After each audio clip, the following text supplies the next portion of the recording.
Audio Jungle.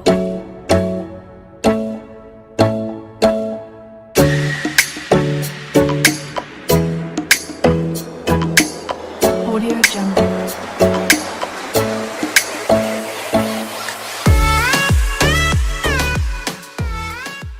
What is up guys, it's Dino here and today I'm coming back at you with another video. Today we're going to be talking about how to buy a property in the UK, okay? So, the first thing that I want to make sure is that this is applicable to buying a residential for you to live in, but also buying a rental property that you can rent out or flip and sell, whatever it may be, okay? An investment property and a residential one. Some tips are going to apply to both, some are going to apply just to an investment property. Okay, so tip number one is, what is your goal?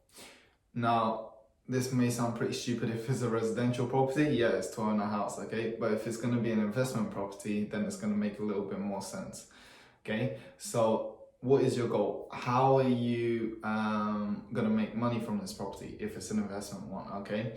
If it's a residential one, that's cool. It's just to own a house. I'm assuming that's what your goal is, okay? But also, where do you want it? Why do you want it? What is the purpose for this house? This can all determine, like if it's for your family, you might need a house with a couple of bedrooms, 2, 3, 4, depending on how big your family is.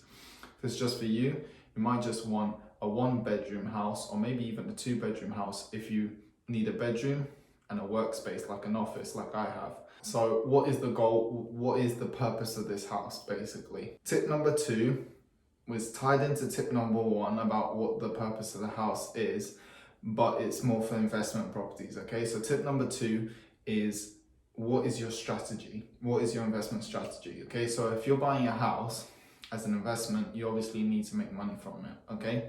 Otherwise it's going to be a bad investment. So you need to figure out what your strategy is. Is it rental properties? Is it going to be a HMO, so a house of multiple occupancy, where you have 3, 4 bedrooms in a house and you rent per room? Or are you going to rent the whole house in a buy-to-let strategy? Are you going to fix and flip? So are you going to buy a house that's run down, fix it up, and then sell it on for profit in a very short period of time? What is your strategy, okay? Only once you have your strategy can you then move on to the next steps. Step number 3 is look at loads of properties, okay? So go on Rightmove, go on Zoopla, whatever it may be, and just look at all the properties in the area that you want. So picking the area is also part of the strategy, as I mentioned before. So pick the area that you want to look at, or that you want to live in, or that you want to invest in, and look at as many properties as you can, and then see if they meet your criteria, okay? The ones that do, save them into a favorites list or whatever it may be. The ones that don't, bin them, forget them straight away. They're not into your list, they don't meet your criteria, they don't have what you need, then forget them. So also, when you're looking at properties, okay, analyze them, analyze the deals. So get a graph or a table, whatever it may be that you use, and make loads of different sections, okay? So what is the asking price of the house? How much is it up for? What is the rent that you're gonna get if you're looking to rent it out, okay? Whether it's per room or the whole house. What is the cost that it's gonna cost you up front in order to purchase this house, get up to living standards if it's run down, solicitor fees, tax, all that sort of stuff. What are the initial costs that are gonna get you to purchase this house and get it rentable, if renting is what you wanna do with it, or get it sellable if you're gonna sell it in the future, okay? Also, in the analysis, make sure that you're looking at the prices that the houses have sold in that area not too long ago, about a year, maybe 2, okay? Max 2 years. Especially if it's in a volatile market where prices are changing a lot. I know London is more volatile than Manchester, for example. Other places might be more volatile in America if you're looking from the US, but also depending on the time that you're in, okay? So I know that when COVID hit, prices went crazy. They slumped, then after the lockdown, they shot up. Prices went crazy around COVID and lockdown times.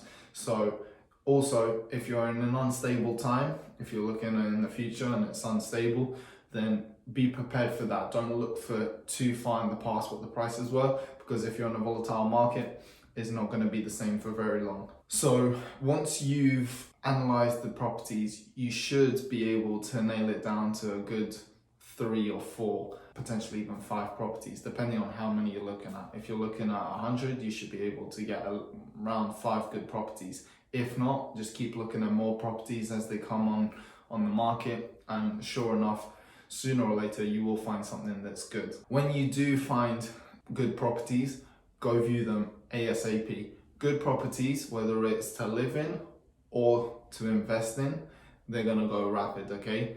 They are gonna go off the market really, really quickly, and there's also gonna be a bidding war. Like I said, especially if it's in a volatile market, then forget it. You have to be on it every day, okay? So once you've analyzed and you found some good properties or one good property, go view it as soon as possible. When you're viewing the house, look for the general condition of the house, inside and out. Look around windows, look in corners of the rooms. Those are gonna tell you if the house might be plagued with any damp or damage. Look on the outside of the house.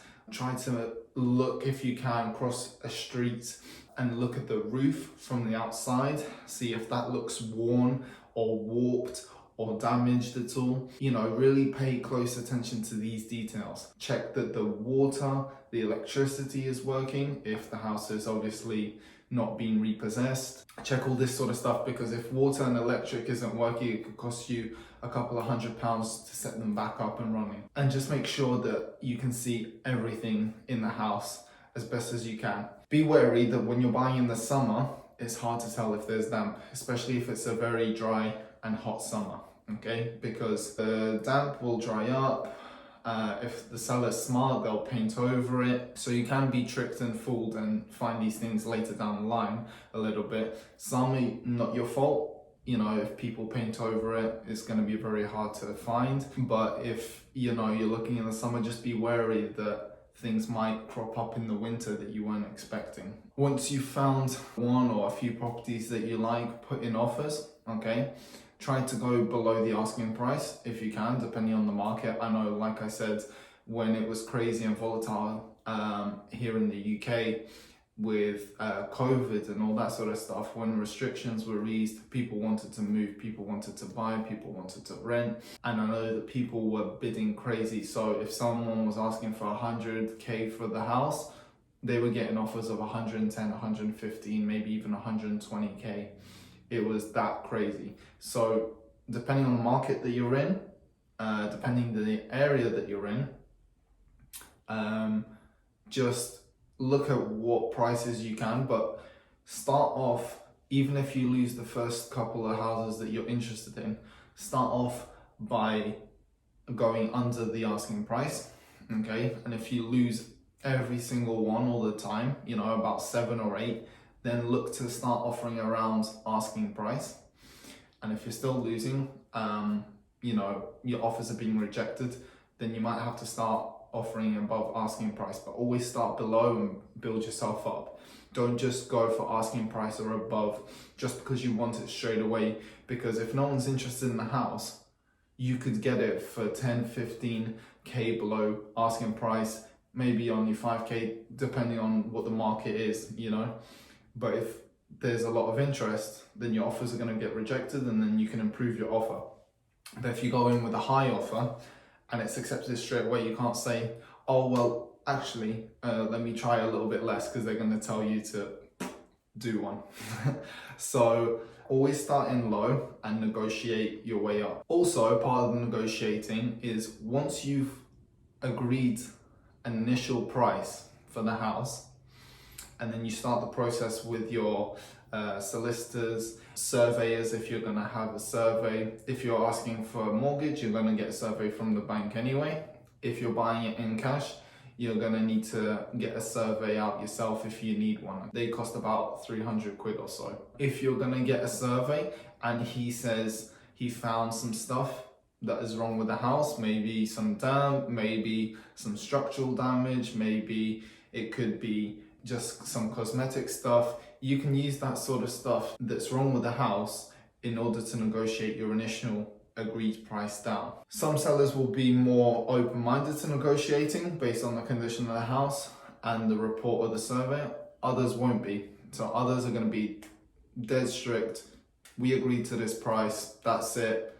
And then you have to make your decision then, the ball's in your court. Do you go with the agreed price and knowing there's things wrong with the house, or do you back out? If someone's open-minded to negotiating, just try and, like I said, offer as low as you can and negotiate your way up slowly, bit by bit, okay?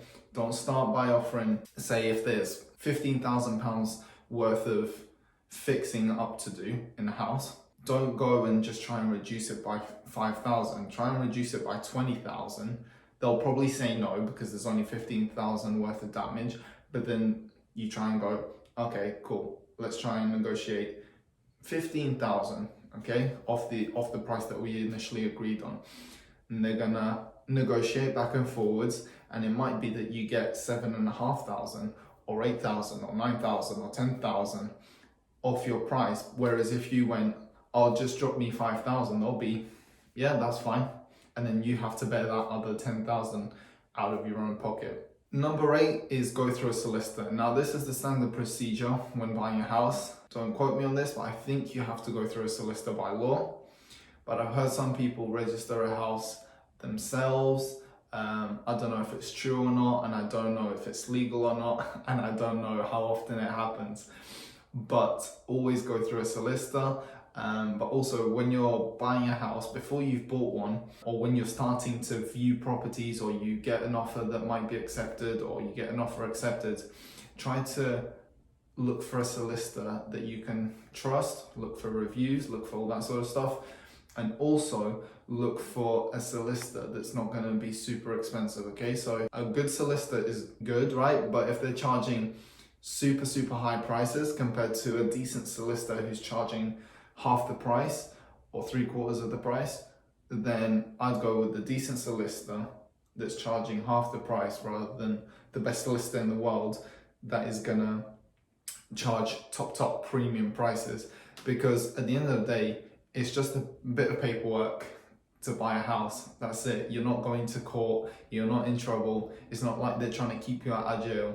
So you don't need a premium solicitor for this, okay? Just look for someone who's decent, who has decent reviews, who's, fairly on the ball with these things, and you should be good to go. So once you've found your solicitor, you're then going to go through the buying process, okay? There's going to be a lot of paperwork about the area around the house, about the house itself, the drainage pipes of the house, the condition of the house, any problems that might be with the house, such as environmentally, so radon or whatever it may be.